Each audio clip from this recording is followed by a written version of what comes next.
There we have it. These are both done with the same colors. They're done with Tropical Lagoon and Mint Green. And I'll show you how I mixed them up when I mix up the next colors. This one was done with the sponge brush. So it gives a very smooth lie. And this one was done with the squeegee that comes with Tsukineko's shop here, and that gave us this piece. Now what I want to play with now are a couple different colors, and we're going to try and experiment using a texture tool. So I'm going to put the dye on, I think we'll put it on the whole bottom. We're going to use the squeegee because it gave us some better texture.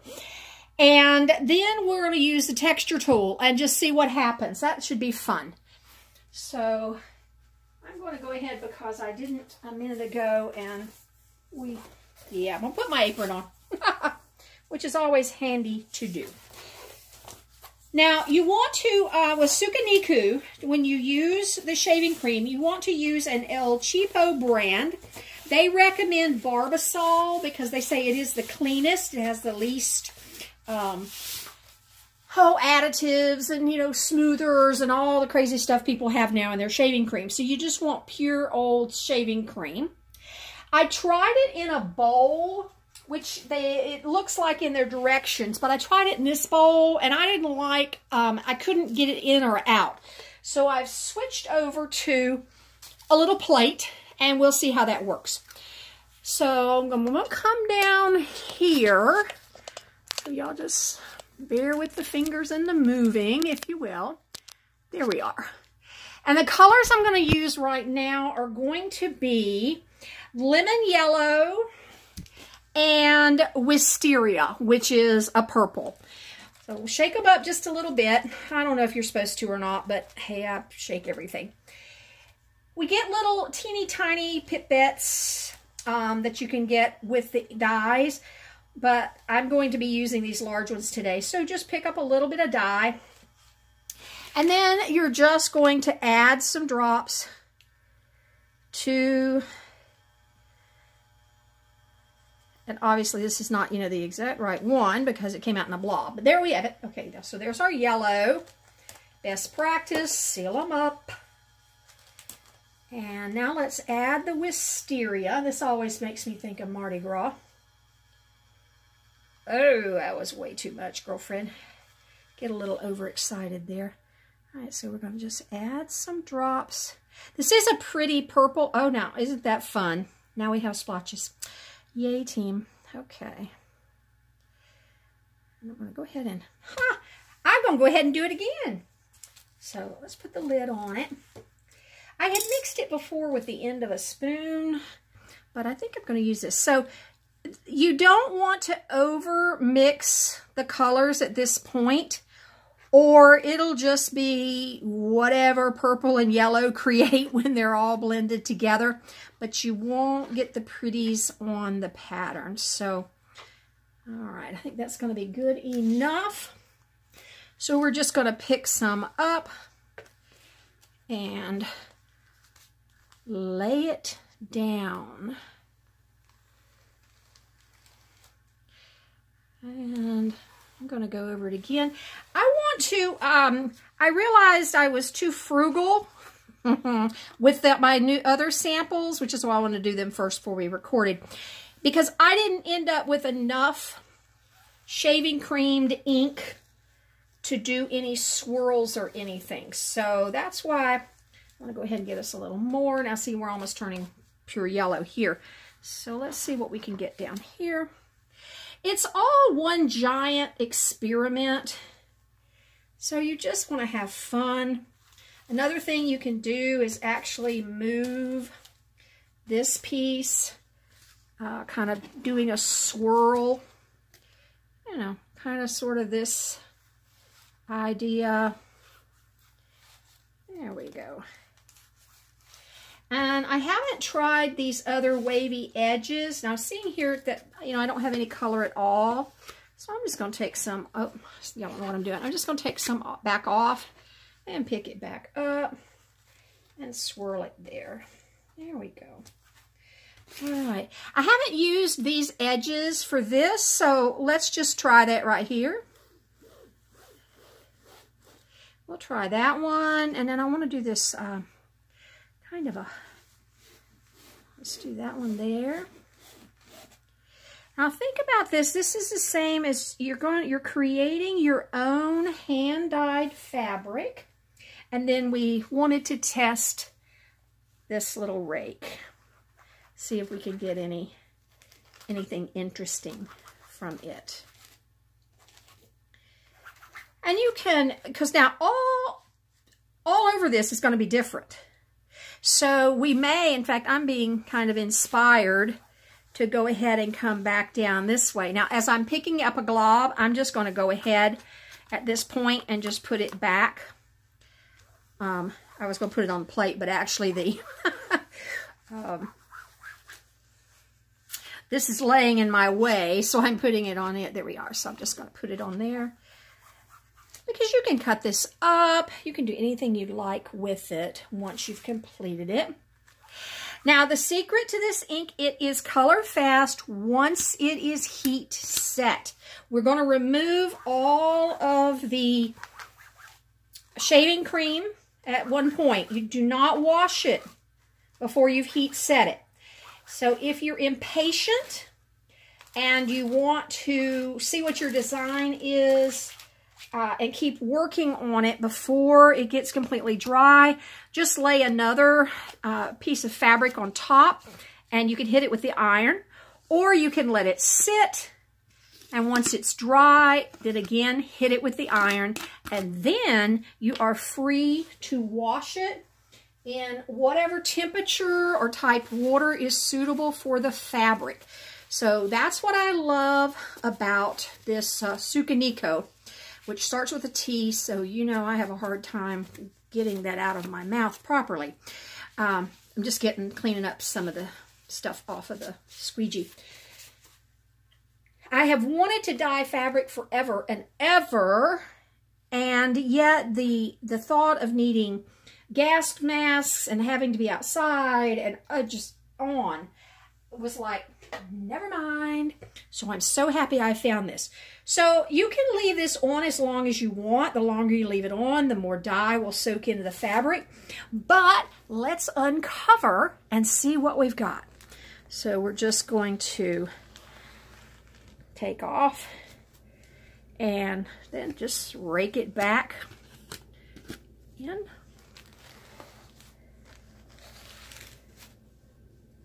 Now you can reuse this shaving cream and dye that we have removed. Pretty much at this point we've got solid, yellowy. And so it's not really gonna, it will dye. So if you want some more yellow fabric, stick it somewhere and it'll dye it. Now, we didn't get the purple joy that I was looking for. So, what do you think we will do? Let's just, we're going to put all of this shaving cream right back here in the center. And I think I will go ahead and, of course it was the purple that I did that to. I'll add a little bit more. And I am going to do a little more purple. Because I know that's my joy. That's what I want. So I've got this pretty yellowy background at this point, but I want more deep purple. So let's just do it. And see what happens. All right. In fact, we haven't heat set this, so if we got something that we just absolutely could not live with, I think we can just wash it and come back almost to white fabric. But I'm going to recommend that you don't ever do that, because nothing that you do using your creativity is ever a mistake. And although it might not be something that you would ever use because you're too critical of it to be just totally honest about why, turn it into an ugly fat quarter that you put in the box at the next quilt retreat. That would be fun. In fact, why don't we have we'll have a day where we just all decide to create our own ugly fat quarter with how we would do that. Because that would mean what? We would use colors we don't care for, and what else would we do to create an ugly fat quarter? All right, let's see how this purple's gonna do. So again, I just want to do some scrunchies, just see what happens with it. Now at the meeting last year, Kathy took us through how to do the confetti. It's called something else. Hang on just a minute, because she's showing it. The lady's showing it here as well. Marbling. And that's where you have, you know, all of the shaving cream laying down, and then you lay your fabric and pull it off. So it gives you a whole different, you know, different look. All right. It seemed to be a little bit messier than this. Of course, if I keep going, I'm going to be so messy it won't matter one way or the other. All right, let's see what we got now. All right. Now, if you fall in love with this and you get your dies, then there is something else that we can do once we get at the retreat. We're probably just going this far. Well, that turned out pretty nice. We've got some pretty striations here. We've got some other in here. So I want to go back now and just I'm going to do one more thing, and it might absolutely mess this up, but hey, whatever. So I'm going to flip this back around so that we're working on these two pieces that I had already done before y'all arrived. And what I want to do now, they have these, they're called Fantastics. Now, the ones that I got last year actually have a little point on them. And you can also get some, they're called Bullet, and they're just domed. I'm going to get more of those. So what color? Again, we used Tropical Lagoon. I want to keep those separate. Yeah.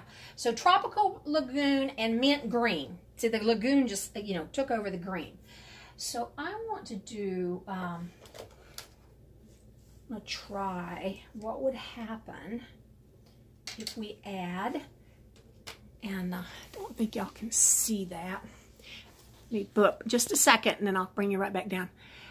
You can also get these workstations that hold your ink, so they're a little bit easier to use. All right, I'm going to bring you back down. If it makes you dizzy, sorry. Okay, so then I'm just going to dip this in. Load it up, and I think I'm going to do it over here. So I'm just going to make some marks. Oh, this is fun. This is what I love, is mark making. Okay, so we're just going to make some marks here. Yeah, there we go. And then, just because I can, I want to see what this looks like. How would this work? Now this is dry enough that it's not, the colors are not mixing. Now these are all, of course, all cool colors. If you wanted to add yellow or an orange or something, you would want this to be good and dry, because if you mix cool and warm colors together and they're both wet, you can get mud. So unless you're going for mud, you want them one to be dry before you go with the other. So this is actually the white. I want to see. Oh yeah, oh nice. So one of the things white is for is so that you can use the Tsukineko dyes on colored fabric. And the idea behind that is, you know, they have a ton of stencils. Okay, this is not doing what I want it to do. So they have a ton of stencils, and you actually take and put your stencil on your dark fabric. Like say you wanted to stencil something on a brown or a black t-shirt. Then you go in and you completely cover it with the white. And then once it's dry, then you go back and you color the white stencil that you just did. And it's beautiful because it can pick up the color. Where if you just put the color right straight on the black t-shirt or the dark brown t-shirt, you wouldn't be able to see it. Now these guys do have lids so that they don't dry out and I can reuse them. Although I'll probably forget that that actually has white paint on it. So I'm going to put the white paint there. Okay. All right. Let's try one more thing here. I'm glad y'all are here painting along with me today. Now I've got this loaded up with green. I want to do some, like, say we've got some grass down here, okay? So you can do a whole painting this way. I like these sticks. All right. Well, my friends, it was so much fun remembering with Tsukineko ink. You do want to wash your fabric so that any sizing is out of it. You do not need to prepare the fabric in any other way, which is another added benefit to these. And to make it absolutely permanent, you want to iron it. And if you want to iron it wet, that's fine. Just put another cloth over the top and then iron it good. And you iron it at the heat that is suitable for the fabric. So this is cotton, so crank it on up to cotton. And then I like to take it just because you never know, but I like to take it then to the sink and wash it in the sink. But I can tell you, I have never had a piece run. So once it's heat set, it's set. And then you can do what you like with it. So thank you very much, and we will see you later.